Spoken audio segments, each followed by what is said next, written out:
C'est une alerte de taille que l'Afrique doit connaître, que les Africains doivent savoir. Je place ça comme ça pour montrer un peu les hostilités. Alerte, alerte, alerte. C'est fort, c'est fort. Chers amis, chers frères, chers camarades, je voudrais vous remercier du fait que vous ayez partagé et donc la vidéo passée, la vidéo d'hier sur Alassane Dramane Ouattara, l'homme de Sendou lointain qui est né dans trois sphères. Il est né à Bundouali, Bondoukou, Kong, Sendou, Bobo Dioulasso, on ne sait plus, il est né beaucoup dates de naissance. Adama, on a parlé de lui hier, qui mentait aux gens que lui, il va créer ce qu'on appelle le nucléaire en Côte d'Ivoire. Et Allah, qui va te donner l'uranium? Le Niger. Tu as tapé poteau. Alors, chers camarades, merci d'avoir partagé cette vidéo dont je viens de parler tout à l'heure. Vraiment, je vous en remercie. Merci d'avoir mis beaucoup de likes. J'ai vu 1000 et quelques likes. Je vous remercie. Faites pareil pour cette vidéo parce que c'est pas bon. Nani. Ça, c'est la tradition. La traduction de ce que mon frère a dit, il appelle Yoromani. Dans mon ethnie, on dit Ene Nami. Alors donc, nous sommes à 1 minute. On va continuer les hostilités. Est-ce que vous savez que le départ de l'armée française dans le Sahel, surtout la fermeture de 3 bases militaires du côté du Tchad, a créé un vide militaro-militaire étranger, un vide étranger, militairement parlant, dans tout ce gros Sahel là. Vous savez que le Sahel, c'est le siège de l'uranium, de l'or, de tout ce qui est richesse, chers camarades. L'or, ça c'est le Mali, ça, même au Burkina, même au Niger. L'uranium, le pétrole et tout et tout. Alors tout le monde veut prendre place.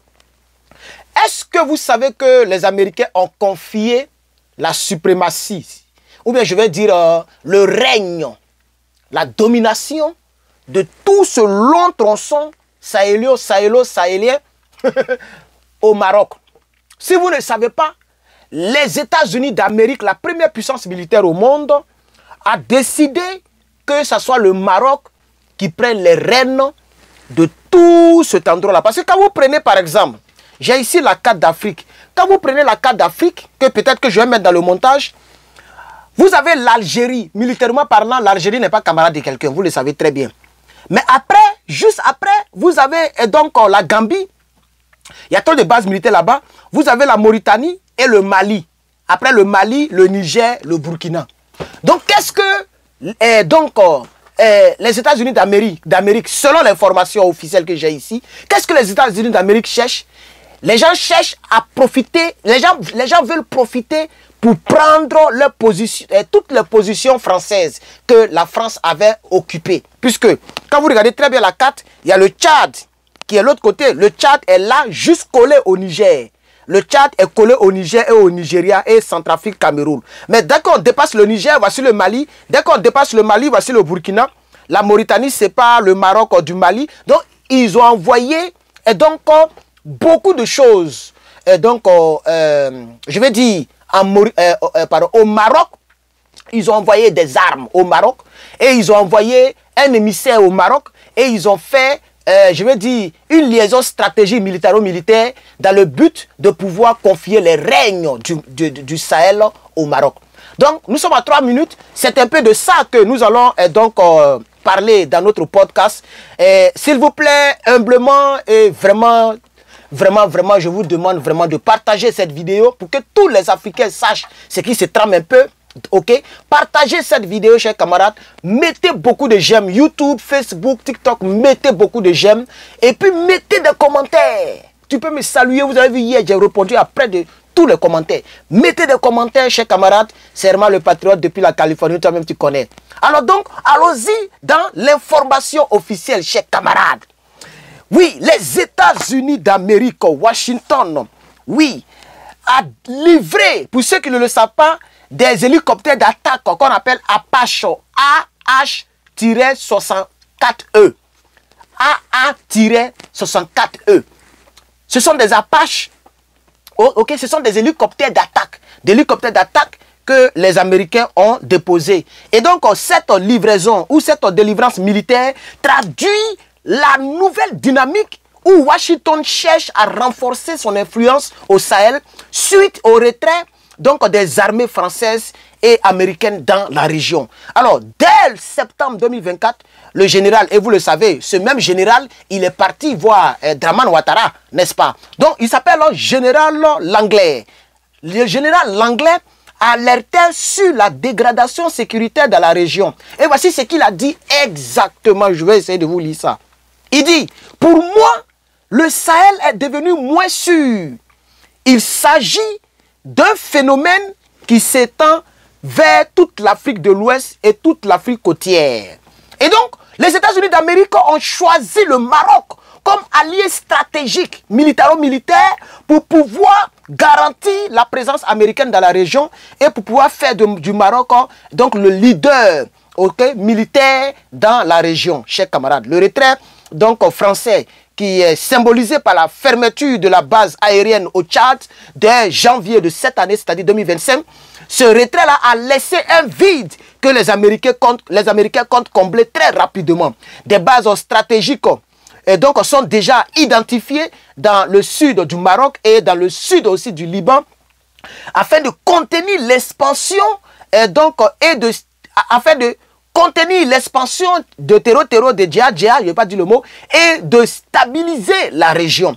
Et le général continue pour dire, il dit, l'intégration des hélicoptères Apache consolide la sécurité du royaume et sa position géostratégique régionale. Donc le Maroc, déjà reconnu comme allié non membre de l'OTAN, bien sûr. Vous savez que le Maroc n'est pas membre de l'OTAN, mais le Maroc est comme un allié de l'OTAN. Pour ceux qui ne le savent pas, je vous dis ça ici. Si tu ne le sais pas, sache que le Maroc est l'allié de l'OTAN. Le Maroc représente l'OTAN en Afrique. Le Maroc joue le rôle de l'OTAN en Afrique traditionnelle. Vous comprenez? Donc, pour ceux qui ne le savent pas, c'est une information que vous devez savoir. Donc, le Maroc devient ainsi le pilier de la nouvelle politique américaine en Afrique du Sud, en Afrique du Nord, pardon, je me trompe, en Afrique du Nord, oui, quand je regarde la carte, attends, j'ai regardé pour ne pas me tromper, oui, le Maroc est situé en haut de l'Algérie, et juste, voici la Mauritanie, le Mali, le Niger, le Burkina, la Côte d'Ivoire, Togo, Bénin, etc. Voici la carte que j'ai ici. Voilà. Donc, vous comprenez, dans le Maroc, elle n'est pas au nord, n'est pas au sud, mais il est au nord de l'Afrique, n'est-ce pas? Et donc, ce Maroc-là est un allié des États-Unis, un allié de l'OTAN. L'administration Trump, en réduisant ses effectifs en Europe face à la menace russe, a décidé de réorienter ses priorités vers la Méditerranée et l'Atlantique, surtout vers l'Afrique du Sud. Son objectif est de contrer la présence russe et assurer une présence stratégique au détroit de ce que les gens ont appelé le détroit de Gibraltar. Le détroit de Gibraltar. Cette réorientation militaire inquiète Madrid.